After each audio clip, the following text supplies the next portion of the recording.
It started with a slap, loud, sharp, and undeserved. Right there on a cracked sidewalk in the heart of Glenfield, under the tired light of a setting sun, a cop smacked a man across the face, and the city changed. That man was me.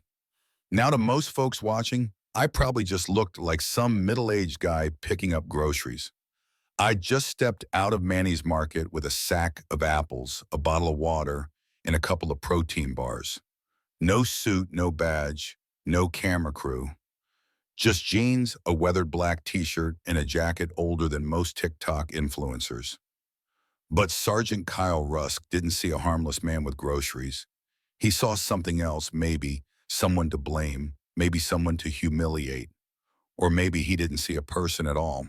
He leaned out of his cruiser, chewing his gum like it owed him money. When our eyes met across the street, I already knew trouble had clocked in early. He crossed with purpose, like someone used to being obeyed. Behind him, a younger cop, barely out of the academy, tagged along hesitant. "Hey," Rusk barked, his voice slicing through the hum of traffic.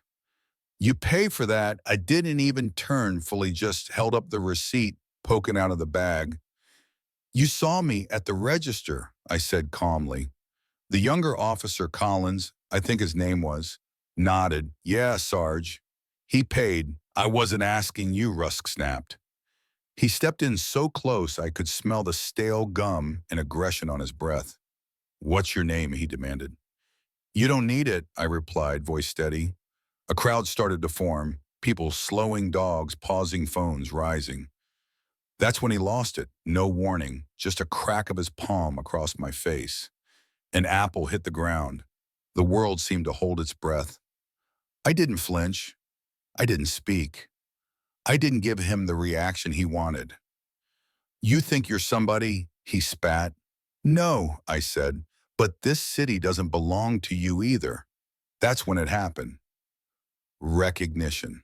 A murmur in the crowd. "Wait, is that who I think it is?" Someone whispered my name like it was a secret, suddenly remembered. Rusk didn't care. His hand drifted dangerously close to his holster. He was daring me, daring the crowd, daring the system. I set my bag down, slow and deliberate. Apples rolled into the gutter. "You don't want to do this," I told him. "You're under arrest," he barked, resisting verbal command. His hand shot out toward my wrist. But see, I wasn't just some guy with a big bag of fruit. I'd spent most of my life training men like him before I walked away. One pivot, one redirection, one takedown. And just like that, Rusk was face down on the sidewalk, his weapon skidding under his own cruiser. Gasps, cheers, phones recording from every angle. The chant began small, then stronger. "Let him go, let him go." Officer Collins stumbled back, fumbling his radio. He looked like a kid realizing his hero wore a mask. Then came the patrol SUV, Lieutenant Sophia Reyes, stepping out like she owned the sidewalk. "Cool, sharp, no nonsense. Nobody touches anybody," she said. "Body cams, battery failure," Rusk lied. But the crowd spoke louder. "We filmed it." Someone yelled. He slapped him first. I held up my receipt again like a white flag no one wanted to see. Reyes looked at me. "Sir, your name's," I nodded. "Just another man trying to get home." "Are you injured?" "I've been hit harder by better." "Do you intend to file a complaint?" "I intend to tell the truth, on record." And I did. At the station, under flickering lights and cracked ceilings, I gave every detail. Calm, precise. From the door of the market, to the slap, to the moment I disarmed him. As I spoke, Officer Collins peeked in. "Ma'am, the video's at 200,000 views. And climbing." That's when the city stopped pretending it hadn't seen.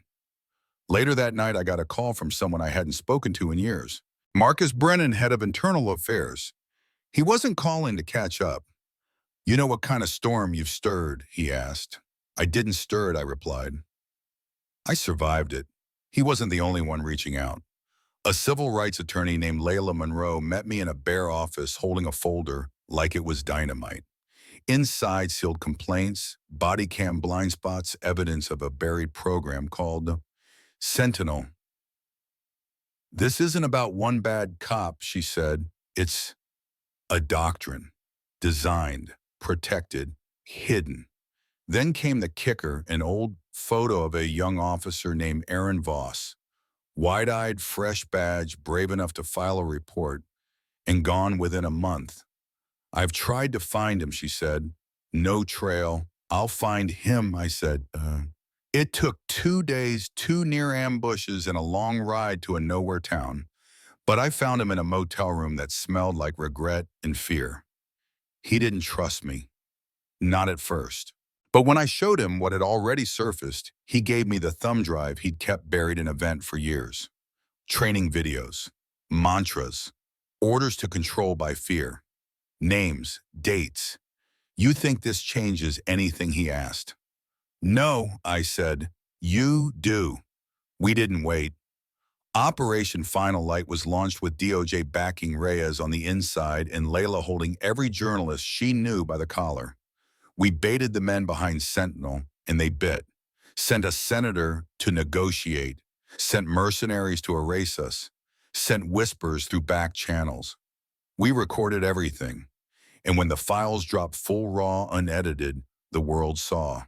Rallies erupted. Networks froze. Some called us liars. Some called us heroes. But no one could unsee what they'd seen. And just when we thought the fire had burned out, another folder surfaced. Older, colder, another name, Project Halberd. Sentinel wasn't the root, it was a branch. One of the agents whispered, "This never ends, does it?"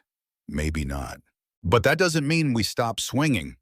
And me, I'm still walking those sidewalks, still carrying a bag of apples when I can, still listening for a voice that sounds like control instead of protection. Because I know what a slap can do. I know how fast power corrupts when no one's watching.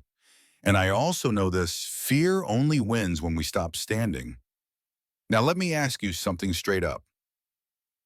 Have you ever seen someone abuse their badge or their power and no one stood up? Or maybe Mihi, you were the one who stood. Drop your story in the comments. I'll read every one. And if you think fear should never be law, hit that like, share this, and subscribe.